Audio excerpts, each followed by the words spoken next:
大家好，这里是听广播学英语频道。您知道反饮食文化吗？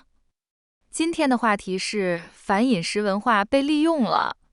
反饮食文化运动提倡身体积极性和健康习惯，但食品公司利用其理念来推销不健康的加工食品。那么我们来听听这是怎么回事吧。In recent years, the body positivity movement has gained traction, especially on social media. Megan Jane Crabb tells her 1.1 million followers on Instagram to love their bodies. You and your body have had a long and challenging relationship. And we exist in a culture that encourages us to see our bodies as an enemy rather than a home. Meanwhile, nutritionist and influencer Shanna Spence labels herself an eat-anything dietitian. Most of the time, we're thinking in terms of subtraction, meaning what we can and can't eat. Try to think in terms of addition, meaning what you can add to your meals instead of what you have to subtract. And here's Lauren Lavelle. She's a weight-inclusive fitness instructor.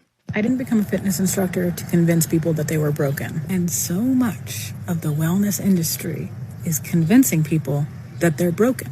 Because if you're broken and there's something wrong with you, then I can sell you something to fix it. These influencers and others like them, they represent a whole pivot away from the diet and fitness culture that was embodied by companies like Weight Watchers, which focuses on losing weight as a path to healthier living.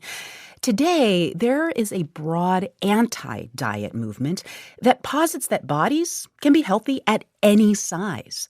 But this movement is being co-opted by other forces with other goals. There are elements of the anti-diet movement that have gone far beyond the original concerns to make claims that are not consistent with nutrition science. That's Sasha Chavkin, a senior reporter for The Examination, a nonprofit newsroom covering global public health. He, along with reporters at The Washington Post, investigated the anti-diet movement and found that General Mills and other food companies were recruiting self-described anti-diet dietitians and influencers to promote sugary cereals and processed snacks, like in this TikTok video. Consider this. As people who are part of the anti-diet movement saw an opportunity to practice and spread a message of self-love and acceptance, big food companies saw an opportunity to make money. Big food companies that are using anti-diet slogans are just co-opting the anti-diet movement. That's coming up. It's Consider This from NPR. Back in the 1960s, the anti-diet movement emerged to ease the burden of diet culture by fighting weight stigma and food shame. Now, many decades later, its argument is still loud and clear. Bodies can be healthy at any size. But a new investigation from The Washington Post and The Examination found that major food companies are distorting the messages of the movement and cashing in on these trends in order to sell processed snacks and sugary breakfast cereals. Sasha Chavkin is a senior reporter for The Examination, a nonprofit newsroom covering global public health. And I started our conversation by asking him what the anti-diet movement even is. Like, why did it emerge? The anti-diet movement began as an effort to fight back against weight discrimination and cultural obsession with thinness, which are huge problems in our society. One popular anti-diet approach is called health at every size, which focuses on equal access to health care for heavier people. Another approach is called intuitive eating, which focuses on listening to internal cues about food and is often used for helping people with eating disorders. The common thread, I'd say, between these anti-diet approaches is they believe that diet culture is doing serious harm to people's health and well-being, and they're there to fight back against it. Right. And you and your colleagues identified one brand in particular, General Mills, which recruited anti-diet influencers and dietitians to promote its products online, like sing the praises of sugary snacks, for example.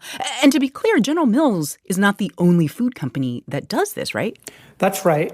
We did an analysis of more than 6,000 social media posts by dietitian influencers who had more than 10,000 followers. And we found that about 40% of them regularly used anti-diet language in their messages. We also found that of the ones who shared anti-diet messages, a majority of them were also doing sponsored posts for food and beverage companies. Every time I pour a bowl of cereal, I'm reminded about the favorites I grew up on, which is why I'm partnering with General Mills. Honey Nut Cheerios were always my top pick, and that holds true today. As a registered dietitian, I will always advocate for fearless and nourishing meals, including cereal. So food companies were disproportionately sponsoring anti-diet dietitians as messengers to promote their products. Now, General Mills took it to another level. Not only did they work with dietitians on social media who promoted General Mills cereals using the hashtag #DerailTheShame, but they funded a study into food shaming, which they said found that people who experienced food shaming had higher levels of isolation and mental health issues, and were more likely to avoid the cereal aisle in grocery stores. And then used the results of that study to argue against a proposed federal regulation that would add health information to the front of food packages. So essentially, they made the case that putting on food packages, if a product is high in sugar or fat or another unhealthy ingredient, was food shaming consumers, and therefore it needed to be opposed. And I understand that you spoke with people who encountered these certain aspects of the anti-diet movement online and ended up drastically changing their behavior in response. What happened to these people? How did that impact their health? I spoke with a woman named Jay Rashawn, who's a video editor based in Wisconsin.